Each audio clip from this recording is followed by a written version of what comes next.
Good evening, sir. I'm dating a Muslim guy and I'm unsure if I should go ahead with the relationship or break up. The only problem in this relationship is that he's a Muslim guy, but he's a very good person. So I'm really confused. Welcome to Gospel Beyond Reasonable Doubt. I am Philip Yahweh and I am committed to exploring and addressing the tough questions surrounding faith, life, and your relationship with God. Kindly click on the subscribe button before we jump right into today's session. First, I want to believe that you are asking this question as a concerned born-again Christian who wants to do the right thing according to the Bible. Also, I want to believe that the relationship you are in is headed towards marital bliss as the ultimate goal, that is. That's why you are really concerned. Having said that, I believe the right process for intimacy should be spiritually, solically, and then physically. Now, you don't just need your spouse to be a good person. You need them to be righteous. There's a difference between right and good. Good people go to hell too. Believing in Jesus is what makes one righteous. An unbeliever does not have the same spirit as a believer. Now, marriage involves sharing the deepest parts of your life with your partner. The very worst loneliness is the profound sense of isolation many spouses experience in the midst of their marriage when a partner is unconnected with their faith.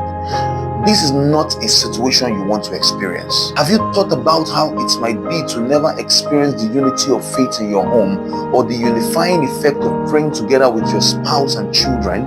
Have you considered what it might be like sitting in church every Sunday without your spouse for the next 40 plus years, especially knowing that you grew up seeing your parents in church together? Amos 3 verse 3 says, "Can two people walk together without agreeing on the direction? Why run the risk of faith incompatibility? Two people are better off than one, for they can help each other succeed. If one person fails, the other can reach out and help. But someone who falls alone is in real trouble. A person standing alone can be attacked and defeated, but two can stand back to back and conquer. Three are even better, for a triple braided cord is not easily broken." This is what the Bible says in Ecclesiastes. Interfaith marriage is so much of a risk to take in life. 2 Corinthians 6:14 says, "Do not be mismatched with unbelievers, for what does righteousness and lawlessness share together? Or what does light have in common with darkness?" You are not compatible with an unbeliever, not just someone from another religion. You are not compatible with an unbeliever, period. They failed the compatibility test already. No need to check further.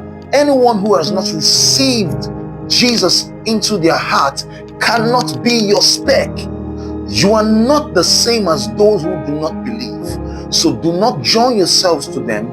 Good and bad do not belong together. Light and darkness cannot share together. Have you thought about your children, if I may ask? What names will they bear? Where will they worship? Church, mosque, shrine? Or you guys will say, "We'll let the child decide." Amazingly, even when a husband and wife find equilibrium in an interfaith marriage, the children are the most liable to confusion and identity crisis. Even when the man allows the kids to go to church, the children still grow up spiritually confused. "Why do I have to go to church? Daddy doesn't go." Do not be unequally yoked with unbelievers.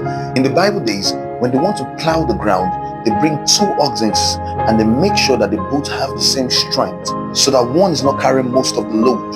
So if you happen to have a weaker oxen, the other one that is stronger will bear most of the load. That's what the Bible means by do not be unequally yoked with unbelievers. You cannot mix a good egg yolk and a bad yolk together and expect a good meal. Do not be like Esau, who went to marry from the Ishmaelites, the heathens, even though he knew it wouldn't please his father. Don't become partners with those who reject God. How can you make a partnership out of right and wrong? That's not partnership. That's war. Is light best friend with dark? Why do you want to go through all these marital heartaches that can easily be avoided? You must love war. Or is it because you grew up in an unstable home and you think that that's the normal? Try and get used to peace. Does Christ go strolling with the devil? Do trusts and mistrusts hold hands? Who would think of setting up pagan idols in God's holy temple? But that is exactly who we are. Each of us a temple in whom God lives. God himself put it this way: I'll live in them, move into them, and I'll be their God, and they'll be my people. So leave the corruption and compromise. Leave it for good, says God. Ishmael was a product of compromise. Isaac was a product of promise. Ishmael, a product of corruption, but Isaac, a product of resurrection. Do not give in to compromise. Stick with the promise. Don't link up with those who will pollute you. I want you all for myself. I will be a father to you. You will be sons and daughters to me. The word of the Master God. Honestly, there are a number of interfaith couples that have successfully navigated between some of these differences and conflicts without discord. But why take the risk? Especially if faith is the most meaningful part of your life. A threefold cord cannot be broken: God, the man, and his wife. Do not leave God out. The cord will easily be broken. A marriage between a believer and an unbeliever will never be complete because there is no spiritual union, no basis for spiritual intimacy. From the evidences presented, I believe you have been convinced beyond reasonable doubt. I am sure you enjoyed this video. Feel free to like and share with family and friends. And please, don't forget to hit the subscribe button to stay updated with new content.